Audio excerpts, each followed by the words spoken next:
Stories that live in the shadows, whispers from beyond, encounters we can't explain. This is Beyond the Veil, where the unknown is never far away.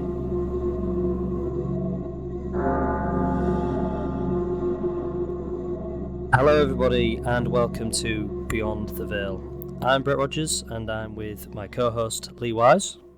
Evening. And we're here to share your paranormal encounters and to guide you as we try to uncover and learn what lies beyond. So here we are, Lee, episode 1. And obviously for those listening, we'll just sort of like explain a little bit about how Beyond the Veil came to be. And originally we set this up as, well, we was going to try and investigate places, weren't we? Yeah, sort of on the back of doing a few of these sort of most haunted evenings. Yeah. We got some ideas. We've always been interested in the paranormal. Yeah. But then didn't really get anywhere with our own investigations. No, because no one would let us in. Approached a few interesting buildings that we've always found slightly creepy. Well, it's because but to no avail. Because where we live, there's a lot of really good history, isn't there? Yeah. There's a lot of, like, certainly in comparison to a lot of other cities in the UK, we've got a lot of historical buildings, haven't we? And we know that they are haunted, or reported to be haunted. Yeah. And we wanted to get in there, didn't we? And it was just like, well, if we sort of set up as a business and we approach these people with like a professional approach rather than just trying to break in like urban explorers tend to. Not that I've got anything wrong with that, I'm just saying. But that was going to be our approach, wasn't it? And we either didn't get answers at all, or everyone just told us, no, we're not interested. I think it's one of the interesting things about paranormal in general is that almost everybody you speak to just in conversation is interested in it, especially if you've got any story to tell or experience to share. But nobody wants to be seen to be too interested in it. They're considered prank. Yeah. And I think the people who are in charge of these buildings will have that to contend with, even if they think your idea's interesting. They probably won't approve it still. Well, this is the thing, they've probably got stories themselves. They probably think to themselves, oh god, yeah, well, this place is haunted, but we're not going to let these people in. And I just think that's, I was gutted when we got a couple of responses and they were just like, no, we're not interested. Yeah. I was just like, we're not going to do anything. We're not going to like damage anything. We're not crazy. But yeah, I always thought it was a bit disappointing. We never got anywhere. But ultimately, that just shut us down, didn't it, really? I mean, like, it shut us down before we even got started. There was going to be us two, and then a couple of others were going to do it, weren't there? A couple of others in our friendship circle. And it just never took off, and we shut it down. But we, this idea of the podcast was yours. I can't even take credit for it, sadly. But we went away for my birthday, didn't we? And it was this really cool. It was a barn conversion, wasn't it? And it was real old with real old brick and everything, and it had a vibe to it in itself, didn't it? Really, and it was like it was very rural around it, and it was awesome. But then we just decided to tell like scary campfire stories, didn't we? Yeah. And then that's when it was so good, wasn't it? We scared ourselves stupid, absolutely, didn't we? Yeah. Went to bed thinking I was going to have a knock on the door from some black-eyed kids. Yeah, which is a future episode as well. All sorts of things are going through my mind, and it's nice to get that feeling, because as an adult, you don't get it an awful lot. You might see the odd horror film that scares you, or go to one of these events that we've been to and feel a bit creeped out afterwards. You don't get it a lot. I don't think. No. As an adult. No. Not just by telling stories. I mean, that was the thing. We shared a couple of stories. I mean, that story that, we are going to share it in an upcoming episode. But that story that Kat told us, probably, that really creeped me out. Especially because she didn't originally start telling that story as a paranormal story. It was only like, this conversation we're having now probably won't make sense to a lot of our listeners, but it won't make sense to any listeners. But it will make sense, when you hear that episode. But yeah, it was scary, and I think the point is that you don't get scared like that anymore just by talking to each other and telling each other stories. It's hard to, and because people just don't generally do that anymore.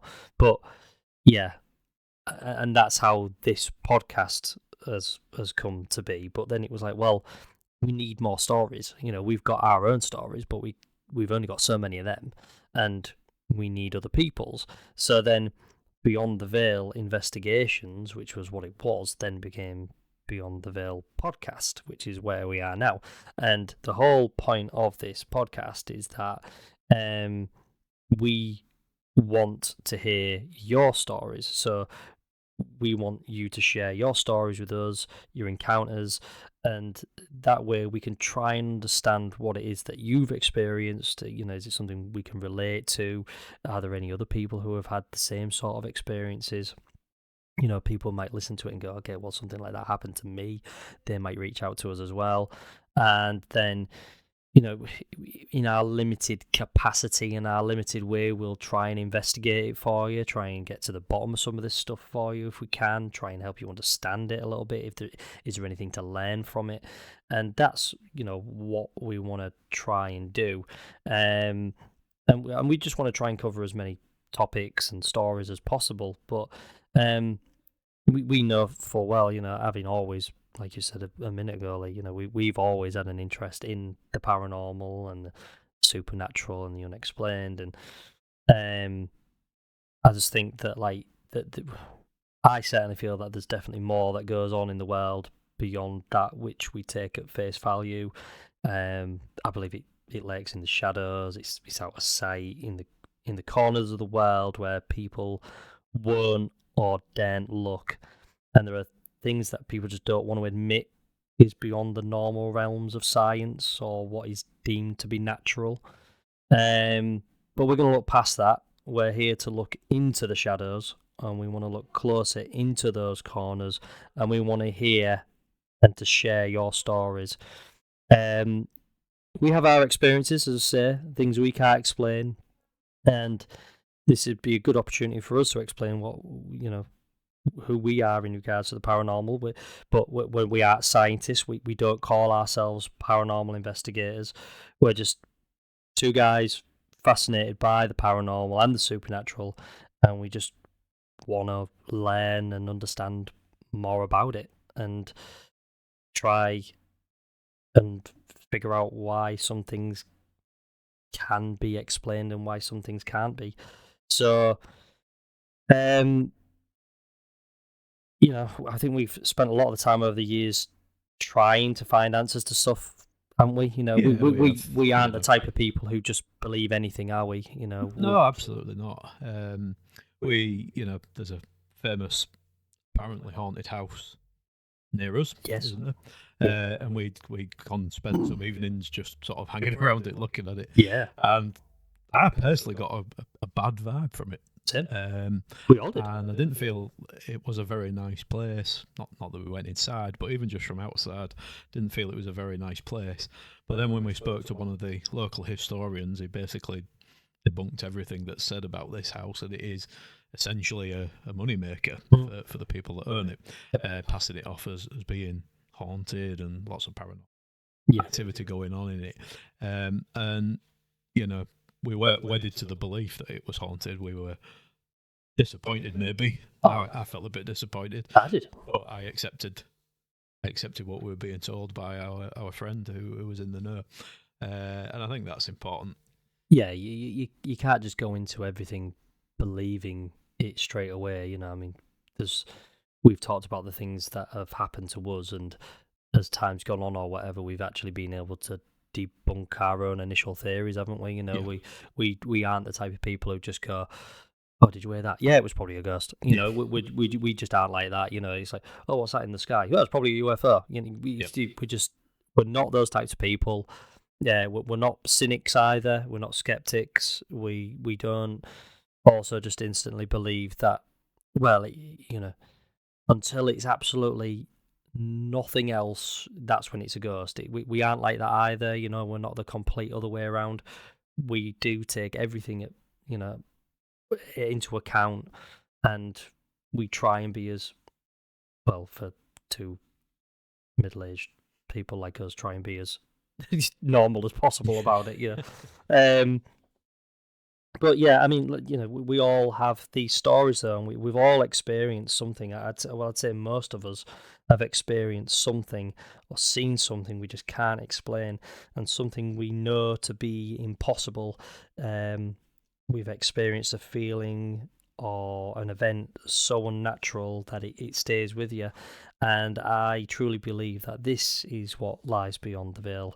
And we are here so you can share your story, a story you maybe felt you couldn't share before, whether that's because you're scared no one will believe you, or you may be worried what people will say or think about you. We understand. With that being said, we have 2 stories today which have been submitted to us, and these are both really extraordinary, and they made my hairs stand on end. I don't know about you, but when I get really freaked out and uncomfortable, and dare I even say it, scared by a story, I get this like weird feeling in my nose, and it actually kind of like brings tears to my eyes when I'm like that scared. And both of these stories did do that to me. I was like, holy shit, this is kind of scary.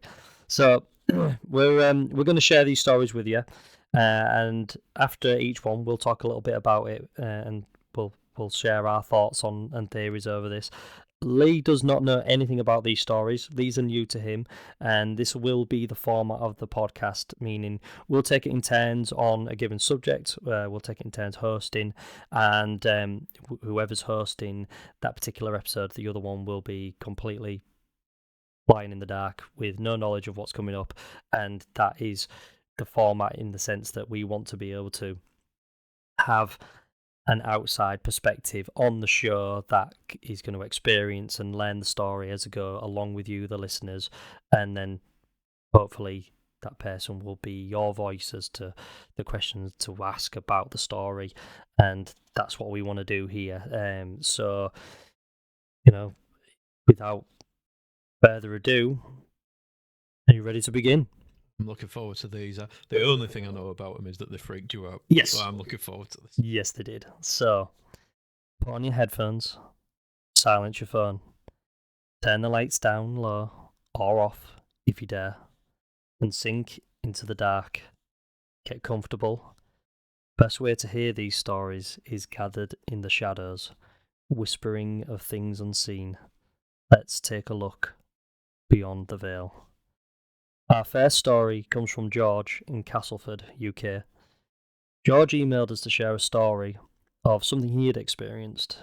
He did say that he had experienced numerous potential paranormal events over the years, and the majority of these had been minor, unexplainable scenarios, the kind of things a lot of us have experienced. But what I am about to tell you had scared and unsettled him the most.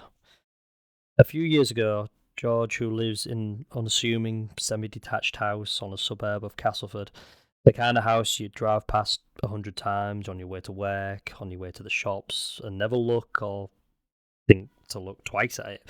And he decided to decorate the living room through the night, which is a bizarre decision, in my opinion, but the reason for this was so he could take the TV down from the wall and be able to decorate it without having to worry about his disabled wife being in the living room, wanting to watch TV and such and such. George was making good progress, having stripped the wallpaper from the walls and bagged the majority of the waste paper up. Now, moving through the living room, putting the wallpaper up, he was happy with how everything was coming together. It was getting late, but George was now determined to get as much done as possible, completed if possible. However, at around 1 a.m, the temperature dropped. The room felt cold, and although he was aware the later it got, the colder it would be, but this was a drastic change and a sharp drop. The room felt unnaturally cold, and George felt uneasy. Looking around and confirming he was alone, he decided to dismiss the uneasy feeling. But all of a sudden, a toy laser gun, which was sat nestled in with a load of other toys, started to make a noise as though the trigger had been pulled.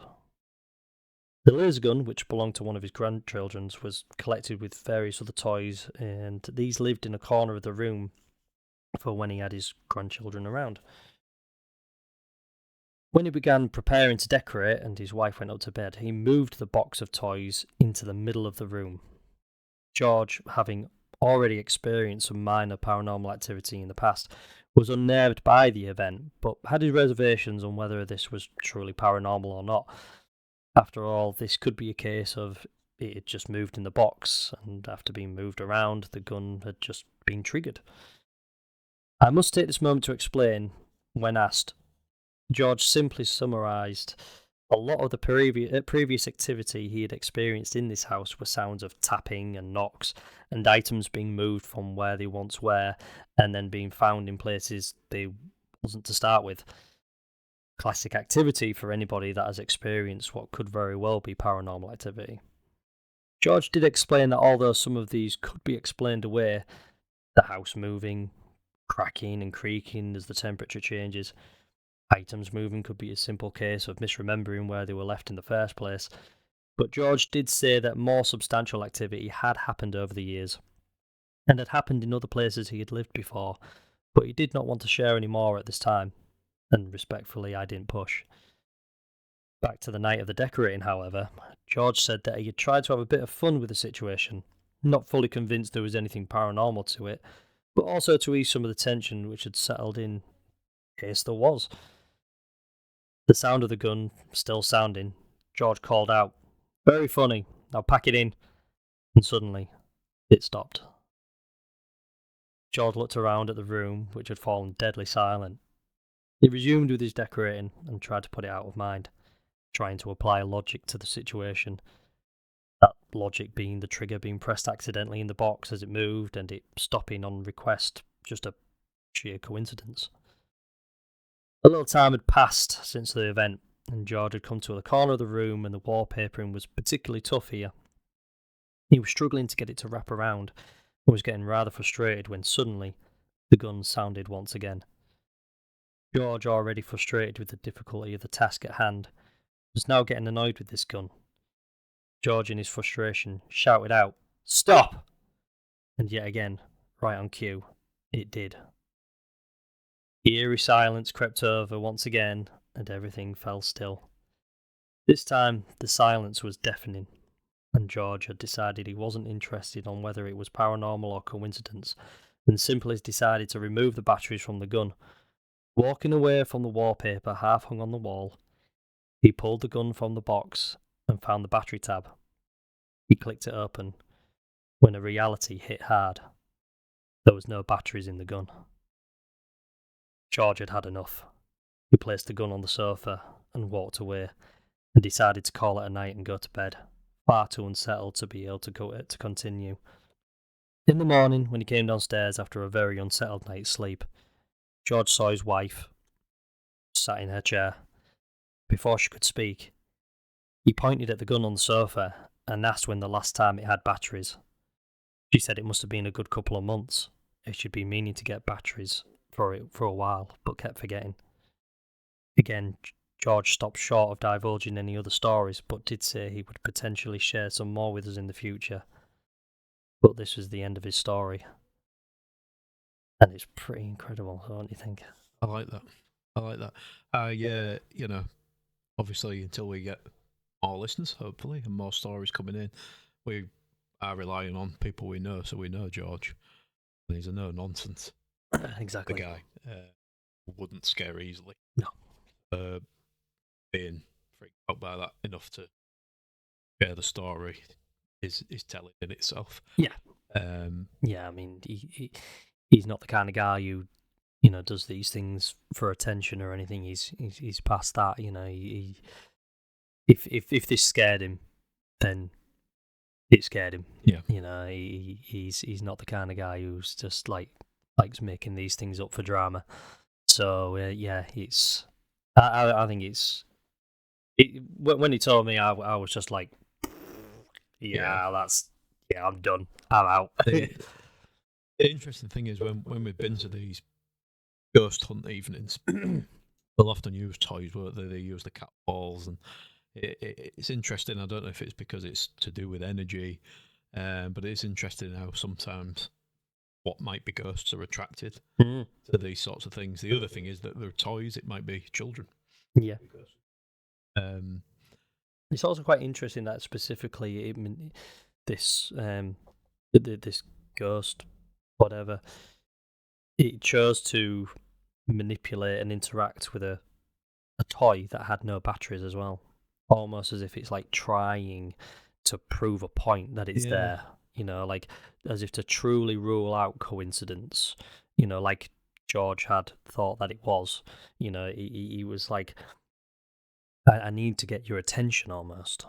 Yeah. And the best way I can possibly do this is to manipulate something that there's no way on earth that this could have happened unless there was batteries in. And if there's no batteries in, then you've got to know I'm there. And especially that it stops on demand. Yes. More than once. Exactly. Now, it's also quite interesting, this one, because it's clearly poltergeist activity, and a poltergeist is categorized as a kind of ghost or spirit. Now, for those unaware of the difference between a ghost or a spirit, do you know the difference between a ghost or a spirit, Lee? Not unless we're considering spirits as Jack Daniels and Ron Bacardi. Sadly not. Sadly not. So on that one, I will take your answer as no. So a ghost is categorized as the energy or soul of a human after a person dies. A ghost is usually described as a person's soul who chooses to stay or linger in the mortal world if they have unresolved issues or business. There are countless depictions of this in movies alone to varying degrees of behaviour. Ghosts are sometimes found to be in a state of being stuck. This is where the ghost of the person is confused as to where they are, and this is usually the case if the person has died suddenly. Ghosts are often most associated with being tied to a specific location, and this can be the place in which they lived or died. If a person died in a hospital, for example, their energy, which becomes a ghost, will be tied to a familiar place and will often return to their home. So that's why, I always find it quite interesting that morgues would be seen to be very haunted places, but then I always think, well, the only reason a ghost or a spirit would choose to hang around a morgue is if they don't want to leave their body, because there's not really anything for them to be there, like to keep them there. Can you imagine just sitting in a morgue all day? I do think that's the sort of thing that's come from movies and books and popular culture, because in the course of my job, I visit on a semi-regular basis and don't find it in the slightest bit eerie in the sense of ghosts. It's eerie because you know what it is. Yes. But it's not eerie in terms of hauntings and supernatural. And, especially a couple of the mortuaries that I attend are quite modern, so that makes it even less. Very much like a sterile environment, what it is. Yeah. Whereas some of the mortuaries I attend are old and they are like something off a movie, but there isn't really anything inherently creepy about them, other than knowing what they're used for and knowing that behind those doors there are stacks of bodies. Yeah. So I would imagine the only person that may haunt a mortuary is somebody who works there, probably, or worked there. I love my job. I want to do it in the afterlife. That being said, again, I'm sure will come up in further episodes, you lived in an apartment that was where a mortuary used to be. Oh, yes. That was terrifying in some ways. Yes, it was. And we got some real crazy stuff there. Yeah. That actually scared my mum. Yeah. Stay tuned for that episode. So I think, that you if you were a ghost and you died here at home, you were transported to a mortuary, where's the most likely place you'd hang around? Yeah. Not the mortuary. Well, you won't hang around at the mortuary, would you? It'd be boring. So, so it's likely that, like you just said there, even if they died in hospital, the chances are their ghost will be linked to a location that's familiar, and the ghost of that person will be unable to move on, either unknowingly or out of choice, and will remain within their home or place of death or another key significant area that was linked to that person. This can often lead some ghosts to be confused, some ghosts not even aware that they've died and may be lingering while searching for loved ones. Some investigators who have allegedly communicated with ghosts have claimed ghosts sometimes still see their surroundings the same as when they were last alive, meaning they exist and stuck in some sort of like limbo or purgatory. So a spirit, however, is a little more of a broader term. A spirit is the term used to refer to the energy and non-physical entity of humans, animals, or anything which can have an energy or life force. This is the kind of phenomena people will experience when they've seen ghost trains or ghost ships, because they have a kind of energy that's been built up from when they ran, whether that's kinetic energy or anything like that. Spirits are often more aware of their present state and are believed to possess a higher consciousness or awareness than that of ghosts, and as such it is believed they are able to traverse between the realms of the living and the dead freely. Some also believe they are able to pass through different dimensions, and let's not forget that although not all spirits are human, this can mean some spirits are evil and are from other realms. We are of course referring to these as demons. So, that being said, what is a poltergeist? Well, is it a ghost or a spirit? Well, difficult and not entirely clear on that one, because a poltergeist is referred to as a type of ghost or a phenomenon related to spiritual energy.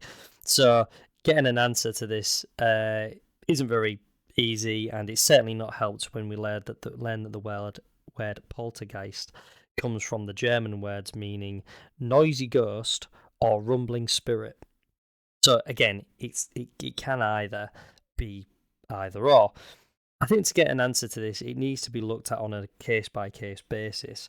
After all, the activity could be caused by a ghost which is tied to a location, which has chosen to remain there due to unfinished or unresolved business.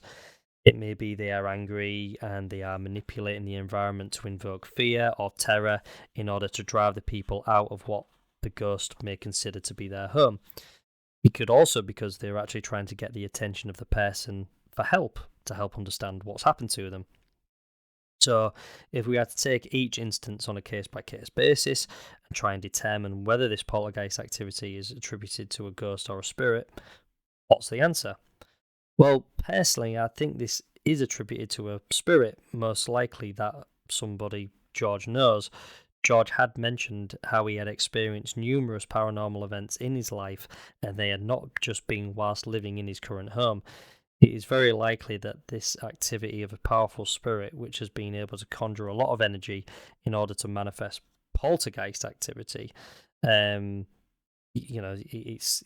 got to be someone he knows, and it's got to be quite powerful, a very strong connection to be able to manipulate the surroundings like that. As to the intentions of this particular activity, what it meant and why the spirit did it, I don't know. Was it a warning? Was it the spirit's attempt to communicate with George while he was alone and there was no other distractions? If George is listening, this may be something for him to uncover, and hopefully after listening to this he may have a better understanding of what he's dealing with. My advice, if you're willing to do so, see a spiritualist and attempt to contact with that which is with you. It may be a case the spirit would like to communicate with you, and once it does, it can rest.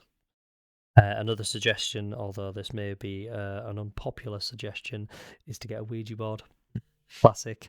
And as you know, Lee, I have used numerous Ouija boards and I have found these to be very helpful, and in time I will share my stories on this.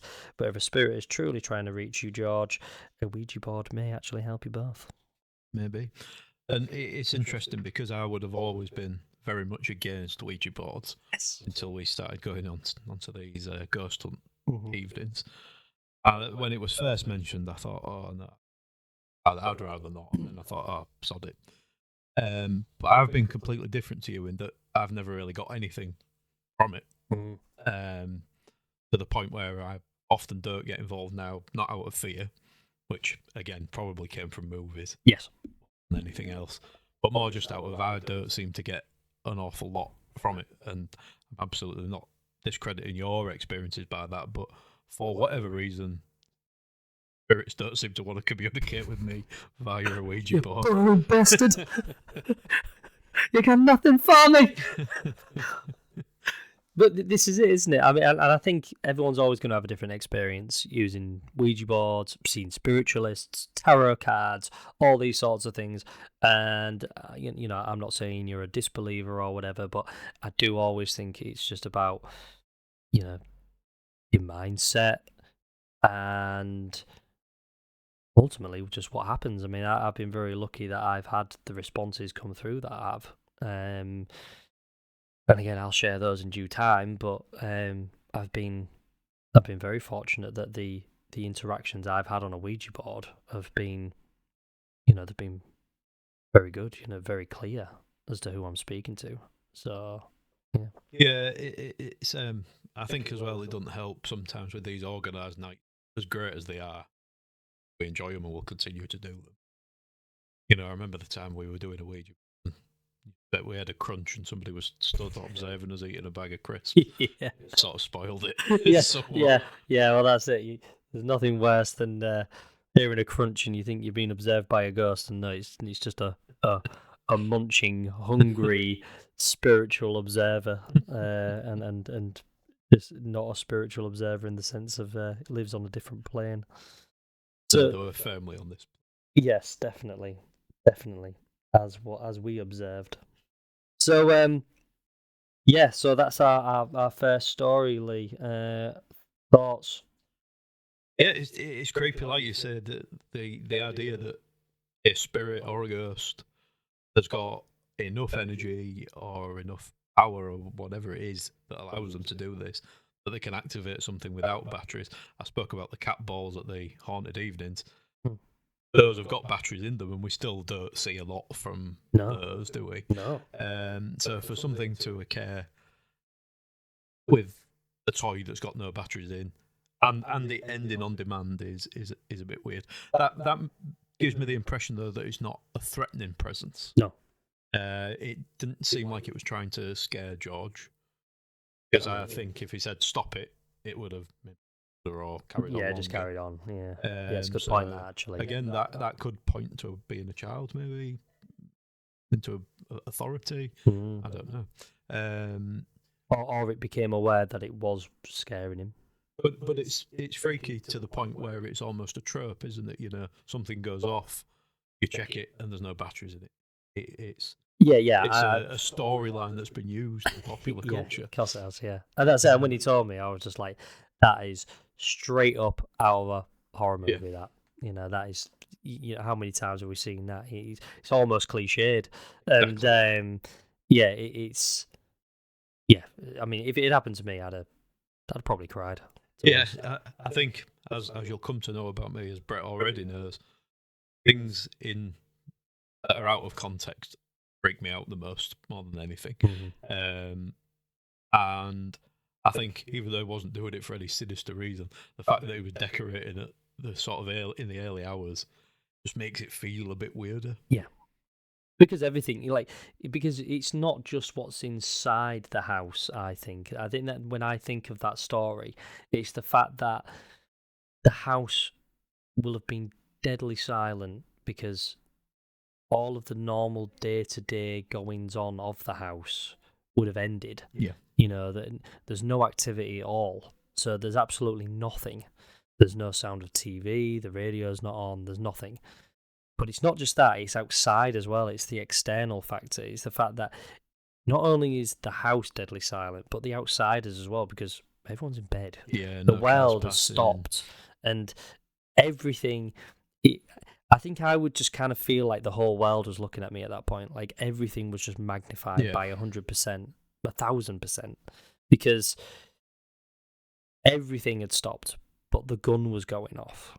And I think that would have scared me even more in that sense, because it's just like, but everything else, nothing's going on now. Yeah. Like, there's no one outside. It's just me and this fucking gun, you know. And that's a really good point, because somewhere so familiar as your house, in those early hours, it can feel alien, especially if something weird's happening. Anytime something freaked me out, whether that's paranormal or just I don't like that. I immediately want to go to bed. I don't want to be downstairs in the living room or whatever, like you say, without the TV on and there's just you and your thoughts. Yeah. And it just amplifies everything, doesn't it? Yeah. Yeah. And I love your response. Right, I'm going to bed. I do, yeah. I think that's brilliant. So, okay, so our next story. Okay, get comfy. So our next story is really quite incredible. And this is a story that, when it was told to me, it really made me feel quite unsettled. And I've already shared it to Charlotte, which is my wife. I told her I had to tell somebody, and I told her straight away, and she was just like, I don't like that. Yeah. So this was submitted to me by a person who has wished to remain anonymous due to the contents of the story. Now, as always, we respect anybody's wish for anonymity surrounding these subjects. We also want to protect people's privacy for those that will still live at this property. So people's names have been changed and the location will not be disclosed of where this story has taken place. So the format of our podcast is we would generally like to investigate in whatever we can the stories which have been shared, but as previously mentioned, we won't be disclosing the location, and we'll discuss whatever we can without giving this away, like as much as I have been able to investigate. But again, I'm going to struggle to give too much away of what I've learned without making it very easy to disclose where this place is with a simple Google search. This story came from James, who told me of a time when he was studying at university. James was not a resident of the city where he was going to study, and he was looking for student accommodation. He was searching high and low with his friend Paul. They came across an old building called Ivy House, which had been turned into apartments. This building was converted out of the remains of a much, much older building, and upon entry, James and Paul immediately took notice of the beautiful tiled floor and the stained glass windows in the entrance hall. Viewing the property, they were in total awe of its old Gothic beauty and the beautiful coloured rays of sunlight beaming through the windows. James learnt that the property wasn't quite ready yet, as the previous tenants had only recently moved out, and it still needed to be redecorated and cleaned before being ready for new tenants. Being something of a businessman already, at such a relatively young age, James worked out a deal with the landlord. He arranged that if both he and Paul decorated the apartment themselves, they'd get a reduced price on the rent. James and his friend were in need of the place somewhat urgently, and working out this deal with the landlord was an ideal solution to their housing problem. The landlord agreed to the deal, but he only had one specific request, and something he was quite adamant about. He wanted a particularly and unusually long tenancy. James was somewhat reluctant, but he ultimately saw no other option than to accept. He also didn't see it to be anything too much of an issue, as both he and his friend were going to be at university for the next couple of years, and this would give them a place to live for the duration of their studies. James and Paul got to work on the apartment, and as previously stated, were enamoured by the beauty of the architecture, not just of the building, but their apartment also. The beautiful ornate tiled floor, which ran through the entrance hall, also ran into the apartment, partially down the entrance hall of their ground floor apartment, number 3. It didn't take long for James and his friend to get settled in, getting into a routine which fit around their university commitments and living in the city they now called home. It also didn't take long for James to notice certain things in the apartment were happening, and these are the kinds of things those who have experienced paranormal phenomena will have experienced, and similar to what we've just discussed in George's story. Things not being where they left them, doors being open which they could have sworn they were formerly closed, or vice versa. But these things were dismissed, After all, James did not live alone. He could have left something somewhere, but his friend Paul could have moved it, and his friend believed the same thing of James. It wasn't entirely beyond the realms of possibility, and they believed that they were both playing pranks on one another and just not admitting to this, simply being potentially forgetful as well. Either way, these small and rather inconsequential happenings did nothing to affect their daily lives, and they had no reason to believe there was anything more behind them, and certainly nothing sinister. It wasn't until one day, when something happened within the apartment, that the unexplained events which took place at Ivy House really began to manifest, and they truly began. What followed was a series of events which has left an impression on James to this day, and something he has shared with nobody outside of his family. One day, James and his friend returned home from the local shop with their food for the coming week. James and Paul each had a cupboard in the kitchen for their respective groceries. Placing his bag on the kitchen counter, he opened the cupboard to a bizarre sight. He chuckled and looked at Paul, who had not registered James's disbelief and laughter. Paul, focusing on putting his groceries away, opened the door and was also taken aback by what he saw. Both James and Paul found their canned food stacked in triangles. James laughed once more and naturally blamed Paul for playing such a stupid prank on him. But James then realised that Paul was also confused, questioning James what he was talking about. James looked inside Paul's cupboard to only see the same thing. Cans stacked in triangles. James and Paul once again shrugged this off, blaming each other for a bizarre prank, and neither of which were owning up and taking responsibility. After some time going backwards and forwards, and nobody relenting, both James and Paul moved on from the event. It didn't take long until the pair were faced with something which took this supposed, seemingly harmless prank and elevated it into the realms of terrifying.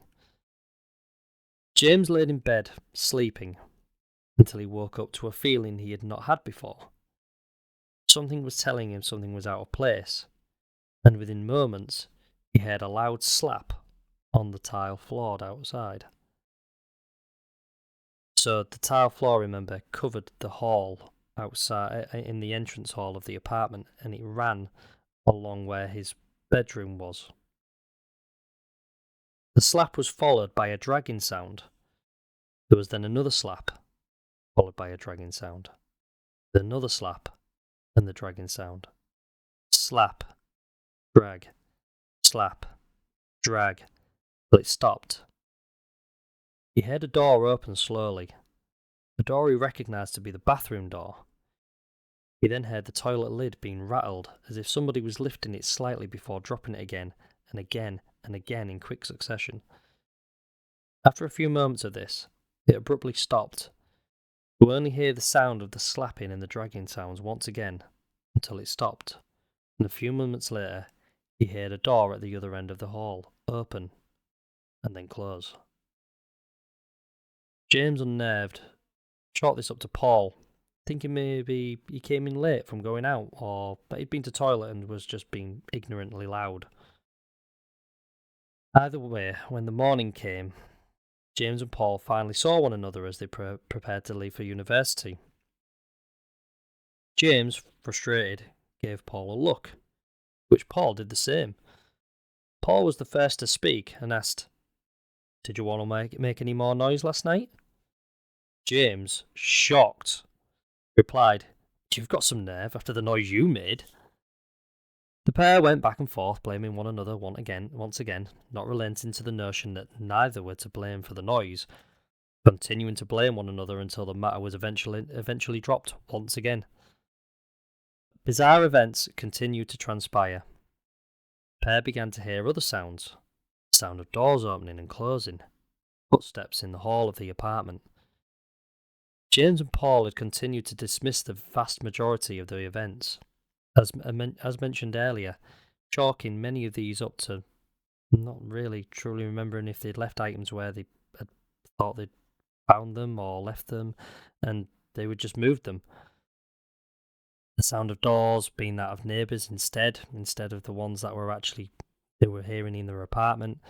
And besides, they could just be coming from anywhere. They shared an apartment building with many others. These events persisted until one time James had come down with the flu and was very unwell. James and Paul had intended to go out for a night of drinking in the city centre with some friends who had moved into apartment number 1, which was located across the way from their apartment. But as he was feeling so unwell, James insisted his friends enjoy their night and he would stay home and likely soak in the bath in an attempt to feel a little more human. The night grew late and James was home alone. After spending the majority of the night on the sofa, simply watching TV and drifting in and out of sleep, he decided he would finally go and get that bath he had promised himself. It was now around midnight, and James stepped into a warm bath, laid down, hoping to relax and perhaps sweat out some of the illness. As he settled and was comfortable, he then heard music. James laid still, and being aware of the time, had realised the music must be coming from his friend's apartment in apartment 1, as they must have returned from their night out and gone back to apartment 1 to continue their night, and chose not to return to James's, and, with him being unwell, they probably thought, well, they just didn't want to disturb him. As James laid there, listening to the music, somewhat enjoying it, it then began to dawn on him that this music was maybe a little louder and a little clearer than it would be if it was indeed coming from his friend's apartment. James, getting out of the bath, wrapped himself in a towel and stepped into the hall to realise his bedroom door was open and a light was coming from it. James cautiously stepped towards his bedroom. It was clear the music was coming from his bedroom. Stepping into the room, his TV was on, but was on no particular channel, with nothing but white static flickering on the screen. But James was able to see that every part of his sound system was also turned on, fully lit up, and music being played out at a volume louder than he had recently played it. And just to be clear, to remind you, James was on the sofa watching TV, not in his bedroom, and James explained to me that his TV and sound system had been off for some time. James was beginning to become very uneasy about the property, really starting to feel as though he could not ignore what was happening, and this was not a simple matter of he and Paul unable to keep track of each other's comings and goings, or either of them pranking one another. During the time James had lived there, he and Paul had befriended an elderly lady who lived in the property by the name of Audrey. James and Paul would often check in on Audrey, and if they were going down to the local shop, would ask Audrey if she needed anything getting. Some days after the event, with the music in his apartment, James was planning on heading to the shop, so he decided to go and see if Audrey needed anything. James knocked on Audrey's door, asked if she needed any groceries from the shop, when James had this urge to ask a question. Now, before I tell you the question, although I have no doubt all of you will know what that question is going to be, I should tell you that Audrey had previously lived in apartment 1, and that was the apartment where his friends have moved in, if you remember rightly.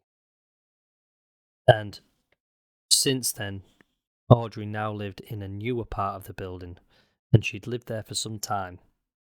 So, James, knowing this, asked Audrey if she had ever experienced anything unusual while living in apartment 1.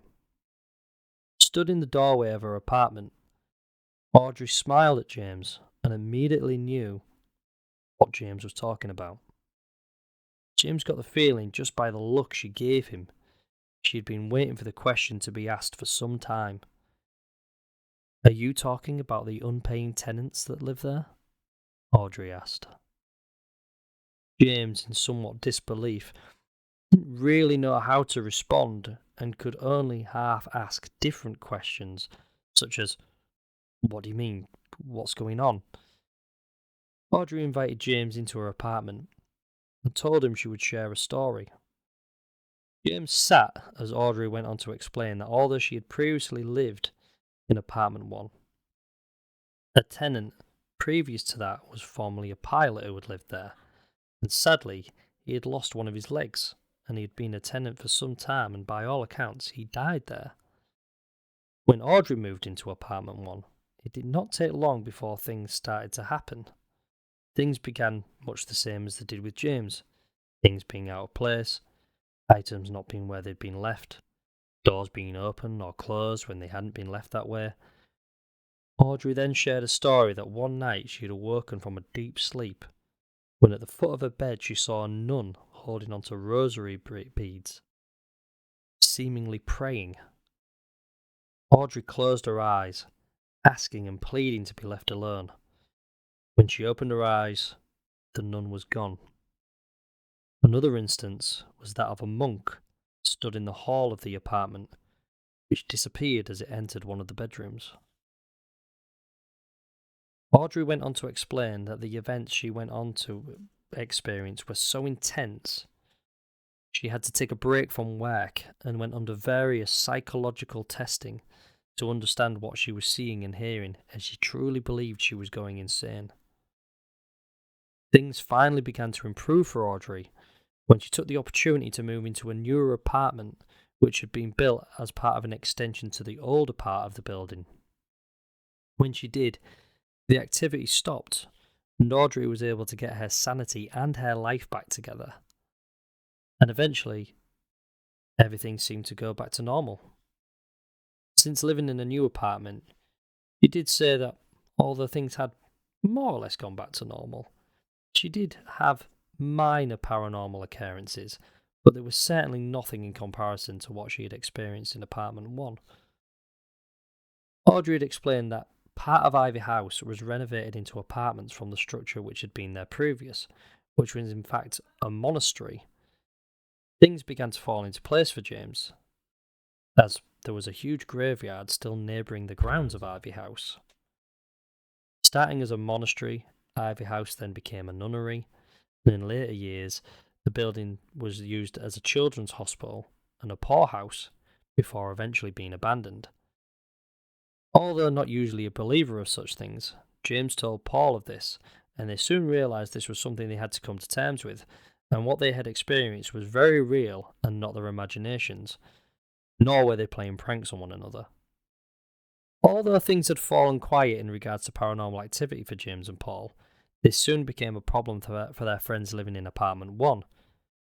Their friends came to them to say that they had noticed strange things happening in their apartment. These consisted of things being out of place and hearing noises they couldn't explain. One of the friends shared a story that they were beginning to experience night terrors, something they had never experienced before. One night, one of the friends had had a nightmare, and when they woke up, they saw a nun stood in their room. When they closed their eyes in fright and opened them again, the nun was gone. This account was particularly interesting and eerie, given how the information James had learned from Audrey he hadn't shared with anyone other than Paul, and he certainly hadn't shared it with his friends living in apartment 1. This would also prove to be quite sensational given how some neighbours who had moved into the apartment above James. One day, James was sitting in the living room when he heard screaming coming from upstairs. James left the apartment to see his neighbour from upstairs, stood in the stairwell screaming, and she told James that as she was leaving for work, she'd seen a child in rags run up the stairs and run into her apartment, down the hall and into one of the bedrooms. She had searched the apartment for the child, presuming it was just a playful child of a neighbour, but she became terrified when she realised he was nowhere to be found and there was nobody there. James looked around the apartment, but also found nothing. These neighbours were so shaken by this experience, and by further similar activity that had begun to transpire, that they actually moved out. They had only been there a matter of months, and were moving out long before their tenancy would expire. James never saw them again. James recounted how he would regularly hear movements from the apartment above whilst these neighbours lived there, but would dismiss it just as the neighbours being noisy. But he did say he often wonders, even to this day, if what he was hearing was something other than the tenants in that apartment. James then tried to do some digging into the house, and said he had actually found a book on the history of the building. However, he was unable to remember the name of this book, with it being roughly 30 years ago that he lived there, and He has since tried to find it on numerous occasions, but has had no success. James learned in the book there was a number of tunnels which ran under the former monastery, as was the case with many churches and monasteries during those times, particularly with the revolts against the Catholics. The reality of this really hit hard when one day James and Paul were pulling up a floor in one of the bedrooms to replace it, and they found a small square wooden hatch in the concrete floor. Intrigued, they opened the hatch to find a stone, narrow, steep spiral staircase leading down into the unknown. Steeling themselves, James and Paul stepped down into the dark to find a huge room with archways dotted around each wall, each archway blocked up with modern red brick. The room had large, rectangular stone tablets in the middle, which made the area feel unnatural and foreboding. Deciding they had seen enough, James and Paul left and sealed the staircase back up before laying the new floor over it. This is where James said the activity really began to intensify, and he was not comfortable to talk about it any further. Such is the effect living in this property has had on him. James concluded with one final story, however, which he said he knows sounds ridiculous, almost funny, but he has no explanation for it, and he found it to be extremely strange. James from time to time had a girlfriend staying with him, and during a period of time living there, James had got a cat. One night, James had been working late, and he returned home to Ivy House at around 8:45 in the evening. He was on the phone to his mum as he walked down the path, and he saw his cat sitting at the door to Ivy House, but he chuckled as the light caught the cat in such a way it looked as though he was glowing, almost as if he was a Force ghost from Star Wars, James likened it. He hung up the phone to his mum and opened the door to allow the cat inside, but instead the cat looked at him and looked inside before turning back to him, and then turning his attention back to the street. James figured he just wasn't ready to come back in yet, although it was rather strange given the time. Nevertheless, James went inside and entered apartment 3. He told his girlfriend how he'd seen the cat outside, but wouldn't come in. His girlfriend said that he'd been calling for him since about 4 p.m, but he hadn't come home. James insisted that he'd just seen him, and when he returned outside, the cat was nowhere to be seen. Taking a small walk down the path, he reached the road and decided to take a walk a little further to see if he could see him anywhere, despite being tired and wanting just to get showered and have a rest after a long day at work. James soon found something he didn't want to see. It was his cat, sat by the edge of the road where sadly a car had struck him. Broken-hearted, he returned home and gave the news to his girlfriend, before heading back out and walking down to a local police station, which was thankfully close by. He told the officer at the desk that his cat had been struck by a car, and would somebody be able to go out to collect him, to be able to put him to rest. The officer apologised that somebody had not been out earlier, but they had been short on officers, and they did not have available officers to collect the cat at that time. James explained that this had just happened, and he must be thinking of somebody else. The officer gave the description of the cat, and the name of the road where the cat was, and this indeed matched the description of James' cat, and the location. But James insisted this must be some kind of mix-up, and reiterated this had literally just happened. Because as you remember, James just saw his cat, and after going inside his apartment and then back out, the poor cat was laying in the road. The officer again explained that somebody had reported the cat had been struck by a car and had been in to report the cat at around 6:30 that night. James realised this must have been his cat, and I think we all know what this means for the cat he saw on the doorstep of Ivy House. Although respecting James not wishing to divulge any more, I did ask if his girlfriend had experienced any paranormal phenomena while living in there with him, and although he reiterated he wouldn't feel comfortable discussing any real specifics due to the disturbing nature of these encounters, he explained that his girlfriend, although not being told anything by James as he feared it would scare her away, had mentioned on several occasions not feeling comfortable in the house when alone. She said on numerous occasions when getting out of the bath or the shower, she felt as though somebody was stood in the doorway watching her, and she hated crossing that threshold from the bathroom and into the hall, as though she was actually walking through someone or something. But I think we can agree that these accounts are truly shocking, and James made no reservations in saying that living in Ivy House has had a serious impact on him ever since. He started this entire story by explaining that his time living there, if he was being honest with himself and me, had left him with PTSD, and where some people encountering the unknown and those experiencing paranormal activity will lead some people to seek it out further, wanting answers to their experiences. James could not want anything but the opposite. James insisted he never wanted to come close to experiencing anything similar to what he had while living in Ivy House, and he saw our podcast as an opportunity to share his story in anonymity, where he had only shared this story with his direct family before. James said in all the time he lived there, he had never felt like it was his home.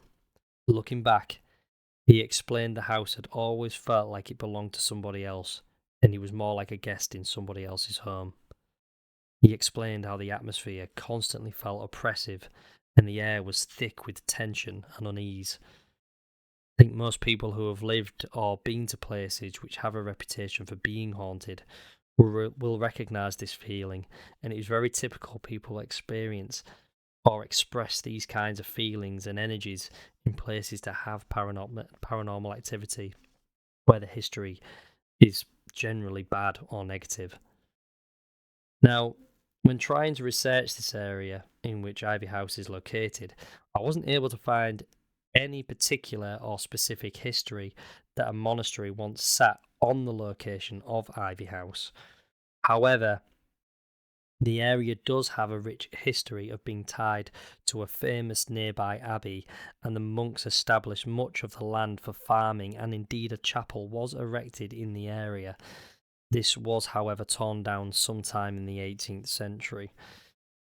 But this certainly could explain the ghostly sightings of monks and nuns, as this entire area would have seen a population of monks and nuns in its time.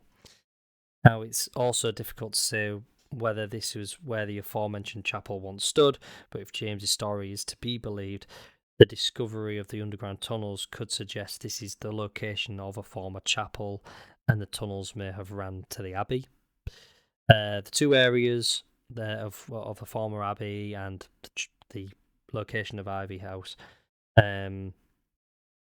the two areas are roughly an hour and 30 minutes away from one another, so could be possible. Don't know, maybe. Something to note is the location of the cemetery.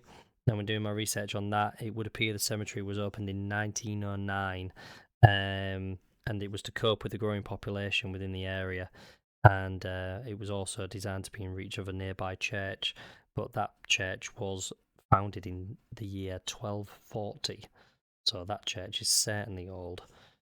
But according to Audrey, Ivy House had also said that the site was a children's hospital and a poorhouse, but records of this are extremely difficult to locate using the internet, and will most likely need me to do a more extensive dive into the local history by visiting the city. It's just there's just too much history in the area that a simple Google search just isn't precise enough. The area Ivy House sits went through a massive regeneration over the last 100 years, and many of the older buildings have been knocked down to make room for the new. This has made it difficult to find anything without having more information to start with, although my searches have shown that a children's hospital once stood in the area. This was shut down and its operations were moved to the hospital which stands today. It has been very difficult to determine whether this former building once stood and where it once stood. Again, the information's just too sparse. So this is a subject I'd like to revisit in a future episode. There's definitely more to uncover here, and although I don't disbelieve James, on the contrary, I believe everything he told me, Nobody shares a story in as graphic a detail and wishes to remain anonymous unless there is truth here. James could have shared this story a long time ago if he was after attention or fanfare, but he wishes to distance himself from these events, but does also wish for people to know that sometimes there is more than meets the eye. What's your thoughts on that? The thing that really strikes me is the fact that Audrey and James were, I think it's fair to say, severely psychologically affected by whatever was going on in this building. One person being psychologically affected, you can put down to their psychological makeup. I think 2 people to be affected. Usually these stories, part of the reason they're fun is because they become almost campfire stories. Yeah. And you can sit around and you get the entertainment from them. And usually the person who's telling the stories is just as entertained, even though they were maybe terrified at the time. They don't usually carry that with them. Yeah. And for James to be so effective just tells you how powerful the story is. And it just seemed to go on, didn't it? Every time I thought you were going to finish the story and it would have still have been an incredible story, there was more to it. Yeah. And then that really finished it off for me was the underground bit. I think tunnels are inherently scary. They're mysterious. I don't know why they're there, what they were used for. But to find one under the place you live, I think is really creepy. Yeah. And who bricks them up? Why? Those archways, why? Yeah, the whole thing is just scary. What the hell was that noise? Yeah. What was that? Yeah, the slap and the drag. But then the story about the cat was almost nice. Yeah. So did this place was the veil thinner in this place, and that's why that happened. And just some of the other stuff seemed a bit more negative. Yeah. You would never push the guy to tell you more, but it does make you wonder what on earth the experience that he's not told us about. Well, that's it. I mean, for him to say that so many more things happened after that, I mean, they were just they were really just sort of the stories that were quite profound that he told me, but he said many other things happened other than that. Yeah. And the fact that more things happened after they'd been in the tunnels, but he wasn't comfortable sharing. Well, what the hell happened? Yeah. And that's what I want to know. Yeah, definitely. It's really intriguing and probably terrifying. I think as well, immediately from the beginning of the story, with the landlord wanting an extended tenancy, just suggests immediately that other people have experienced things. So it'd be fascinating to see. Yeah, I know you've tried to do a bit of research into that, if anything comes of it, and other people have had experiences that we then find out about. I think from my limited experience with ghost hunts or the paranormal, it does seem almost sometimes that when you notice something, it escalates and it gets stronger. Yeah. If you remember when we were at Thorn Lake House, our friends in particular, what are those things called where it Spirit box scans the radio station? Spirit box, yeah.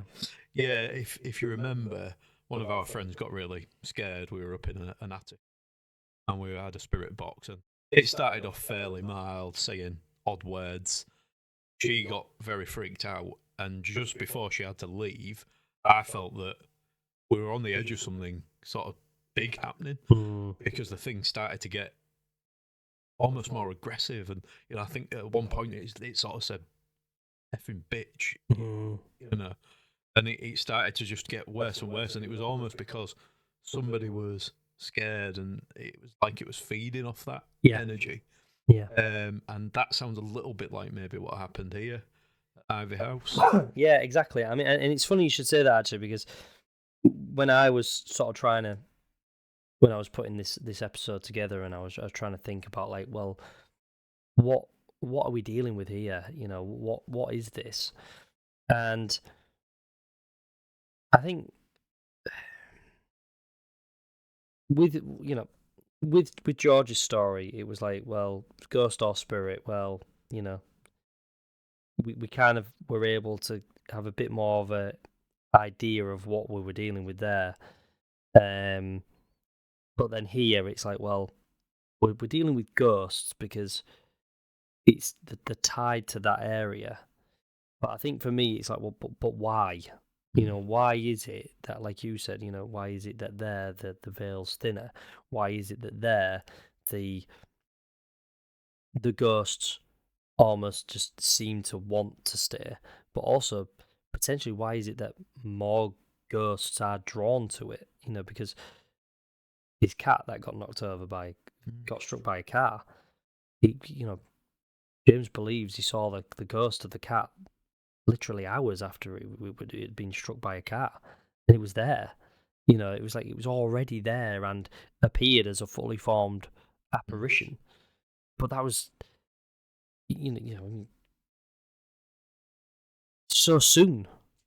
Yeah. And James didn't even know that. And seeing it as a whole, want a ghost cat floating around, same as the little boy that ran into the apartment. We always imagine ghosts and spirits as almost vaporous, almost transparent, floating about the place. Yeah. Whereas it's scarier still, I think, to think that they're almost fully formed physical entities that look like living, normal. You could just being. you could swear to God that person was right there. Yeah. They made all the noises that someone would make walking through a room. Yeah. And footsteps and all, and I think that's it. So I was thinking about that concept that a place can sort of become so entrenched in spiritual energy that not only can a place hold many ghosts and or spirits, but it sort of attracts more as well. And the activity tends to thrive on negative energy and the negative energy of those living there. So anyone who's seen the Conjuring films will have heard of the whole 3 stages of demonic possession. Now, those being infestation, oppression, and possession. Now, the Conjuring films are largely a load of crap, but, they are just nothing more than a set of overly fantastic films designed to get some cheap jump scares.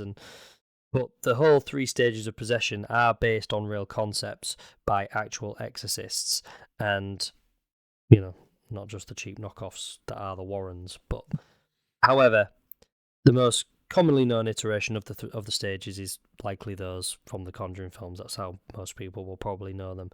So, and I think that those 3 stages kind of line up with what is happening or what has happened at Ivy House. Because if you think about it, like, it started with infestation. Now, infestation is described as the knocking, the creaking, things being out of place, doors being opened or closed, which weren't, just the normal sort of day-to-day stuff where it's enough to get your attention, but you could dismiss it. And then the next stage is oppression. Now, this is where the activity ramps up, and this is where things start to really happen, and it can't be as easily explained away. And it's not as easily explained away as like, oh, well, I must be forgetting I moved that, or oh, I must have left that door open, or I left it closed, or whatever. The stage is designed, in the case of demonic possession at least, to break down the person's willpower, their mental health, to the point of submission. They lose their grip on reality, and they feel like this is, well, because it normally is, but they feel like that it's only happening to them, and a lot of the time it is. But with Ivy House, it seemed like it was happening to a lot of people, but they probably didn't realise that it was happening to other people. So now the next stage, which doesn't really apply in this one because the 3rd stage is possession, but with possession, the person's will and mental walls have been totally broken down, and in the person's weakness and weakened state, they either invite the demon in or the demon is able to easily possess the person. Now, again, the 3rd stage possession. It's meant more for demonic possessions, but it doesn't really apply in this case. But but I think in this sense, it's more like subjugation, because it's to keep people in such a dark place mentally. Like the ghosts and even Ivy House itself is like fueled by the negative energy, and it kind of like allows the ghost to become more active, and they appear more regularly, and the activity becomes more and more. Well, it's just more active, you know. It's like not just little things; it becomes big things, and it's always described that the greater the energy, the bigger the activity. And you know, when we do those little sort of like ghost hunt things that we do, or anything that we've experienced ourselves, it's always about getting the energy going, because once you get the energy going, more things happen, which is what we were just saying about earlier. So, you know, like George with his poltergeists are seen to be very powerful ghosts or spirits, and this is because the sheer amount of energy needed for spiritual entities to behave and interact in that way, you know, with the physical living world. It's believed that you need an enormous amount of energy to be able to do that. So the idea of a place being a conduit, or almost being an entity in itself, it's not a new concept, and we've seen plenty of examples of it in pop culture, just like the Overlook Hotel in The Shining. Anybody who's read the book or seen the film will know that the Overlook Hotel isn't so much a haunted hotel, but it's more of an entity in itself. Yeah. Which houses negative spiritual energy, and it wants more. Places which are said to have been sites for occult activity are obviously rich for this kind of energy, and there's numerous locations all over the world which are reportedly explained as conduits or vessels for this kind of energy. Places of intense pain, suffering, and sorrow are also well known for retaining these kinds of energies and negative energies. And although I won't go into all of the examples, one is the La Laurie Mansion in New Orleans. Have you ever heard of that? So was that some sort of really evil serial? Yeah. Yes. Torturing and killing. Exactly. Yeah, I have. That's the one. Yeah. So in the 1830s, a slave set fire to the mansion, the La Laurie Mansion, in an attempt to end their own life and escape potential punishment by Delphine La Laurie, the master of the house, who would torture, mutilate, and murdered a number of her slaves. Although the original La Laurie mansion didn't survive the fire, it is said the mansion which was erected in its place houses the ghosts and spirits of the slaves which died at the hands of La Laurie. Those which have gone on to live in this mansion reported a series of unfortunate events befell them after taking ownership and living in the mansion, such as the death of loved ones and the loss of, you know, possessions and things like that. But perhaps the most famous instance of this is the actor Nicolas Cage. He bought the mansion where the La Laurie mansion once stood, and after he did, he faced serious financial issues, financial ruin even, after buying the property. So could Ivy House be another instance of this property where the negative energies like just sort of linger there, and that it sort of like wants more, and it sort of thrives on those energies? It's a concept we will explore in a future episode, because we do actually have an account from somebody where they believe they lived in a place like that. So something we definitely want to sort of discuss, and if anyone else who's listening to this believes that they've lived in a similar sort of place, or they've been to a place, or they know a place, then by all means reach out to us. You know, we want to hear your stories, we want to hear your theories, because you know it's fascinating. But so there we go. Like, I mean, what do you think? Yeah, I think again the escalating thing. I mean, it seems so much happened in that story. It seems like it was another story when you were saying about the tins being stacked to the triangular shapes. That almost hints at a cult thing. Yeah.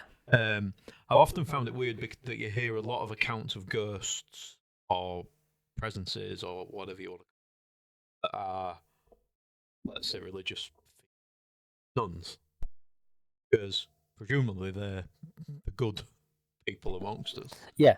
So why, want to appear in the afterlife to frighten you? Yeah, I always found that weird about the house in Castleford, funnily enough. East Drive. Yes. You know, that there's this Yeah, the evil, monk. the evil monk that's there. I mean, apparently, I think he was he hung? Yeah, that's how the story goes, yeah. The Black Monk of Pontefract. Yeah, and apparently he's evil. But I always found that strange. I mean, I know that not everyone of the cloth is a nice person, as we know in this day and age, unfortunately. But I always find it quite funny that these, like you just said, religious significant figures such as nuns and monks are quite common. Yeah. For hauntings. And then I thought about it a different way when I was thinking about Ivy House while you were telling the story, because the people who saw the nun, she had, in one of the accounts, she had some rosary beads praying. Maybe she is good. We've got no reason to believe the cat was evil in any way or negative. I hope not. That cat was seen. Yeah. People are seeing the nun. Maybe the nun was there for some sort of protection. Maybe she was looking out for these people and they happened to see it. Yeah, that's what I thought. I mean, Which, and also in a sinister way means if that's true, if that's the case, then there is something much more sinister presence there that the nun is trying to help and protect the person from. Feels like they've got to stay. Yeah. Yeah. And also, you think that Audrey had said, like, go away, leave me alone, or whatever it was that she said. And she opened her eyes and it was gone. Yeah. And when James's friend, heard the story of their friend who screamed, and then they opened their eyes and the nun was gone. It's almost like the nun knew she was scaring her, and then she left. So it does make you wonder, like you said, was she there? Was this nun there for a good purpose? Yeah, not just to scare the dickens out of someone. And then with the person experiencing the night terrors, that's creepy as well to me. As you know, Brett, I have really incredibly vivid dreams. All sorts of yeah. Ranging from funny to really scary. I do believe that there is a bit of a link with dreams and what's beyond the veil. I think sometimes it's a way of communicating. Not always, of course, not every dream can possibly be anything to do with anything paranormal, but I do think when you're in that sleeping state, you are in a different state. And whether that means people have body experiences, astral projection, all of the rest of it, maybe your consciousness is different when you're asleep. Well, it is different when you're asleep, and maybe that makes the veil thinner as well. Yeah. So for somebody to be having night terrors, it's not like a beloved long lost relative or pet is coming see you in the dreams. It's something that's causing you to have night terrors. Yeah. That's a negative. Which is yeah, I agree. And again, got stories we can share about that as well, like that concept, definitely. From my own experience, definitely. So that's something else we can cross somewhere down the road. But in the meantime, listeners, what do you think to these stories? Don't forget you can reach out to us on Facebook and Instagram. You can let us know of your thoughts on this. You can search for us on Instagram. It's at beyond.the.veil.podcast. And we'd love to hear your thoughts about these. And, of course, we would love to hear any of your stories as well. So, again, if I can't give away where Ivy House is, but, if you've lived there and you think you're hearing these stories and you're like, I think I've lived at that place, get in touch with us. We'd love to know what you've experienced, and what you've, maybe you didn't experience anything. If you want to experience anything, I'd like to hear that as well, to be quite honest. We don't want to just only hear from you if you've experienced something paranormal. You could just turn around and go, well, in all the time I was there, nothing ever happened. If you know something about the building, If you know the type of building I'm talking about, and you're thinking, if you want to get in touch with us and say, is it this? I'll depending, we'll have a discussion. But if you've got any history about the place that could be useful to us, by all means, reach out to us, and we'll see what we can do for each other. It'd be interesting to try and locate this book. Exactly, yeah. I mean, James actually did reach out a second time, and he said that he had done everything he could since originally reaching out to me to try and find this book, and he couldn't find it. But it could be that it's simply out of print, and a book like that, why would it get reprinted? I mean, it's so specific. Show some local history. I think that's the road we've got to go down, is try and get some local historian to help us out on this. But yeah, we'll have to see what we can do. But yeah, and in the meantime, we'll hopefully come back to this somewhere. But yeah, let's hear from you guys if you've got any other stories. But we'll cover everything from the paranormal, the supernatural, the unexplained, extraterrestrial, folklore. If you've had anything you can't explain, we want to hear from you. You can share it just as James did, anonymously. We'll protect your identity if you'd really rather not share that. And we're absolutely totally respectful for some people. Like we said at the start of the show, like, we understand why some people don't want to share these stories, either because they've had an effect on them or because they're worried what other people will think of them. We know sometimes these kind of stories do put people in a negative light, or they garner a lot of negative attention. But please don't let that discourage you from sharing your story with us.